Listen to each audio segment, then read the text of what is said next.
Good morning students, my name is Deepa Garg, your SST subject teacher. Today we teach you chapter 13, Rise of Janpads and Mahajanpadas. तो जनपद और महाजनपदों का जो उदय हुआ है आज हम उसके बारे में स्टडी करने जा रहे हैं.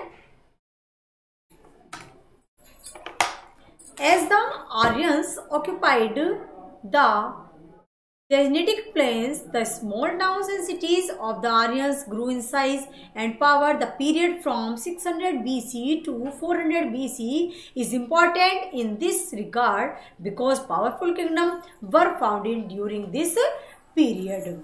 तो स्टूडेंट्स, जैसे जैसे आर्यों ने गंगा के मैदानों पर कब्जा किया, उनका क्षेत्र विस्तार और शक्ति बढ़ती चली गई.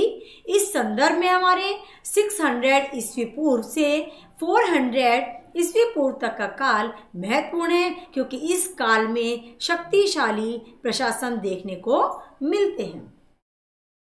नेक्स्ट इंपॉर्टेंट पॉइंट आता है हमारा सोर्सेज ऑफ इंफॉर्मेशन, यानी कि सूचना के जो स्रोत थे हमारे, उनके बारे में हम डिस्कस करेंगे. The source of information during this period comprise the Buddhist literature and the Jain literature, in addition to a number of executions like Kashi, Patliputra, etc. that have been undertaken in the region. The geographical extent mentioned in these documents includes the region from Afghanistan to Bihar in India. The early Buddhist literature like the Mahagovind Sutta and Mahagovind Sutta and Digha Nikaya says that India was like a rectangle in the north and like a triangle in the south. तो जो इस काल के मुख्य सूचना स्रोत के क्षेत्रों जैसे काशी, पाटलिपुत्र आदि के खुदाई स्थलों के साथ साथ बौद्ध साहित्य और जैन साहित्य हैं. इन आलेखों में वर्णित भौगोलिक विस्तार में अफगानिस्तान से लेकर बिहार तक का क्षेत्र आता है. पूर्व बौद्ध साहित्य दीघा निकाय और महागोविंद सूत्र में कहा गया है कि भारत का आकार उत्तर में एक आयत तथा दक्षिण में एक त्रिभुज के समान है. The other सूत्र करितंगा, the Ashtadhyayi, the सूत्रगंगा and Bhagavad Sutra written by Panini, the Budhyana Dharma Sutra and Mahabharata. There are some variations in different evidence, yet the historians have been able to construct the history of this period correctly. तो भारत का जो आकार उत्तर में एक आयत तथा दक्षिण में एक इतिहासकार सभी साक्ष्यों में कुछ न कुछ असमानता है. किस किस में? जिनमें अन्य साहित्य है भगवती सूत्र करितंगा और अष्टाध्यायी पाणी द्वारा जो कि रचित थी, बुद्धियाना धर्मसूत्र तथा महाभारत हैं. सभी साक्ष्यों में कुछ न कुछ असमानता भी है, फिर भी इतिहासकार इस काल के इतिहास को निश्चितता बताने में सक्षम है.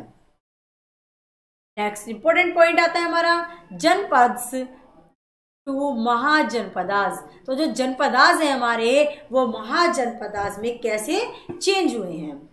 The settlement of Aryans in the Gangetic plains and round gave rise to many small kingdom called janapadas. These janapadas had been formed by the end of the later Vedic age. These Janapadas were ruled by different Aryans clans or tribes. Their struggle with the native people had ceased because the latter had either moved down south or had learned to live in harmony with the Aryans. The Janpadas started to fight with one another in order to expand their territories, and thus it resulted into the formation तो जो जनपदास से महाजनपदास से जो जनपद बने उनमें कैसे जनपदों से महाजनपदों में कैसे परिवर्तन आया। गंगा के मैदानों में आर्यों की बसावट ने कई छोटे छोटे राज्यों को जन्म दिया जिन्हें जनपद कहा गया। ये जनपद उत्तर वैदिक काल के अंत तक बनाए गए थे। इन जनपदों पर भिन्न भिन्न आर्य प्रजातियां शासन करती थी। मूल निवासियों के साथ उनका संघर्ष लगभग समाप्त हो गया था, क्योंकि मूल निवासी या तो दक्षिण में चले गए थे या फिर उन्हें आर्यों के साथ शांति से रहने का सीख लिया था। अपने क्षेत्र विस्तार के लिए इन जनपदों ने आपस में लड़ना प्रारंभ कर दिया। इसके परिणाम स्वरूप राज्य बड़े होने लगे जिन्हें महाजनपद कहा गया। बुद्ध के जन्म के समय एक उत्तर भारत 16 ऐसे ही महाजनपदों में बंट गया था। ये 16 महाजनपद अंग कौन कौन से थे? अंग, मगध, काशी, कौशल, वज्जी, मल्ल, चेदी, वत्स, कुरु, पांचाल, मत्स्य, सुरसेन, असक, अवंती, गांधार और काम्बोज थे।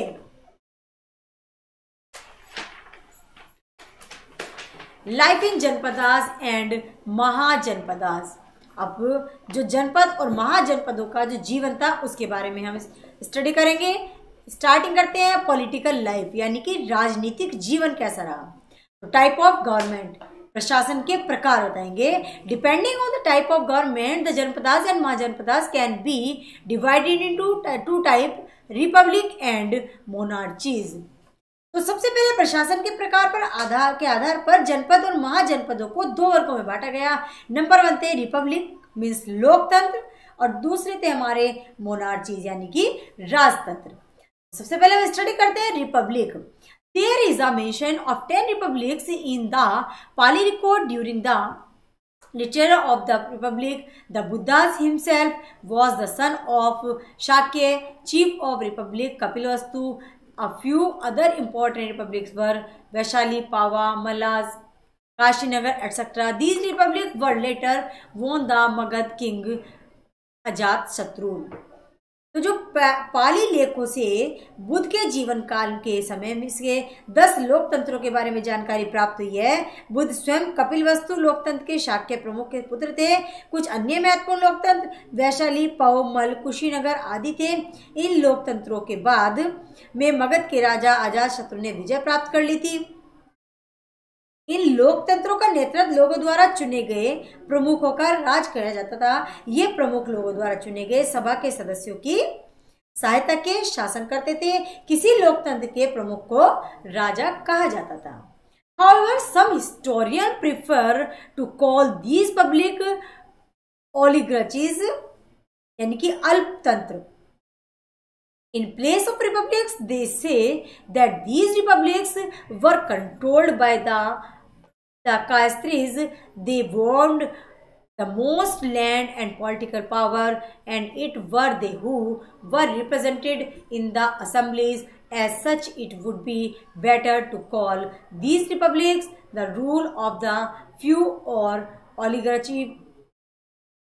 तो हालांकि कुछ इतिहासकार लोकतंत्रों को लोकतंत्र के स्थान पर अल्पतंत्र पुकारते थे। उनका कथन है कि इन लोकतंत्रों का नियंत्रण क्षत्रियों के हाथों में था। अधिकांश भूमि तथा राजनीतिक अधिकार उन्हीं के अधीन थे और सभा का प्रतिनिधित्व यही लोग करते थे। इस प्रकार के शासन को कुछ लोगों का शासन अथवा अल्पतंत्र कहना भी उचित है। द रिपब्लिक वर वो less developed as compare to the monarchies. तो लोकतंत्र जो है राजतंत्रों की अपेक्षा कम विकसित थे। नेक्स्ट आता है हमारा मोनार्चीज यानी कि राजतंत्र।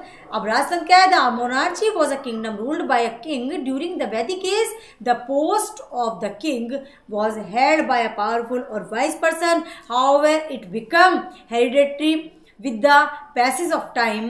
Command was the final authority in all matters. He lived in a large place with a number of officials and servants. राजतंत्र वह राज्य था जिस पर किसी राजा का शासन होता था। वैदिक काल में राजा के पद पर कोई शक्तिशाली अथवा बुद्धिमान व्यक्ति होता था। हालांकि समय के साथ साथ यह व्यवस्था पृथक हो गई। राज्य का आदेश सभी विषयों में अंतिम निर्णय होता था। वह एक बड़े महल में बहुत से अधिकारियों तथा सेवकों के साथ रहता था। नेक्स्ट नंबर 2 पर हमारा आता है एडमिनिस्ट्रेशन, यानी कि शासन व्यवस्था। A king ruled with the help of council of adviser and ministers who held different departments.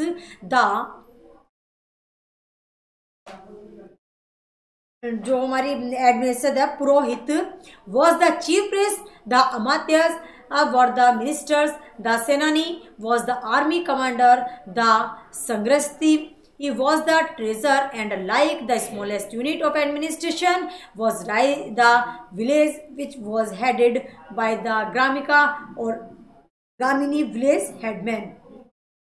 तो राजा विभिन्न विभागों से संबंधित सलाहकारों अथवा मंत्रियों की सभा की सहायता से शासन करता था। पुरोहित, मुख्य पुजारी, अमात्य, मंत्री, सेनानी, सेना का नायक, संग्रहित्री, कोषाध्यक्ष आदि पदाधिकारी थे।